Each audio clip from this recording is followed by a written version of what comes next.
Hi, I'm Aaron, one of the volunteer team here at Shopify who made COVID Shield. When my colleagues and I looked at current approaches to using digital technology to help people coming out of lockdown, we thought that Google and Apple's approach of privacy-preserving exposure notification was a great idea to give existing track and trace efforts a boost. Given the urgency in giving people a chance to get back to work, we decided to build COVID Shield. COVID Shield is an open-source reference implementation of the exposure notification framework developed by Google and Apple. By providing COVID Shield as free software, we wanted to make it easy for governments and public health agencies alike to make use of this technology as part of their strategies for helping everyone get out and stay out of quarantine without needing to start from scratch. So this screen is really meant to tell people and inform them that there's two things that COVID Shield does. The first is that you can get notified if you've potentially been exposed to COVID-19. The second is that if you test positive for COVID-19, you can choose to anonymously share your data so others can be notified of possible exposure. So COVID Shield works by using Bluetooth to collect and share random IDs with phones near you that have COVID Shield installed. And these IDs are stored securely on each phone. If you've potentially been exposed to COVID-19, you'll receive a notification if you've been near someone in the past 14 days who has tested positive. And if you test positive for COVID-19 yourself, you can choose to anonymously notify others who have been near you in the past 14 days that they have possibly been exposed. Privacy was super important to us when building COVID Shield, and we took a privacy-first approach to exposure notification. Your random IDs are stored exclusively on your phone unless you choose to share them, and use of COVID Shield is entirely voluntary. Our intent with this app is really that you run it in the background, but you don't look at it frequently, and that it's there to protect you, but you don't have to check it all of the time. So let's say that you have been exposed to COVID-19. You'd get a push notification that would look something like this. Now, the content of this notification is written so that it's got all of the content that you need. But if you're interested in more information, you can tap in and you'll land on this screen for COVID Shield. This screen explains that based on your random IDs, you have possibly been exposed to COVID-19. And we base that on the fact that you've been near someone in the past 14 days who tested positive for COVID-19.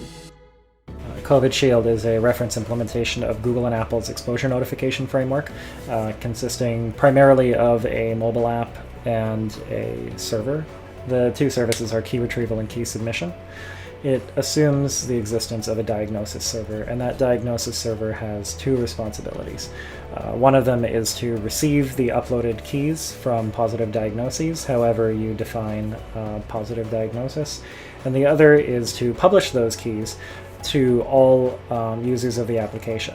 So those users receive these keys and feed it into what's called an exposure notification session on their mobile device, and then the mobile device generates warnings if it thinks they've been exposed. So this server listens on HTTP and for the most part uses Google protobufs as the communication.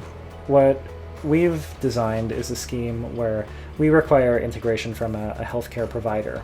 We have a really lightweight endpoint that health authorities can integrate with to generate a one-time code to send to a patient as they're communicating a positive test result to them. We have an example workflow built and an example portal application that integrates with this endpoint. Basically what happens here is the health authority posts a request to this new key claim endpoint with a token that they've been provided with, out of band or pre-negotiated somehow.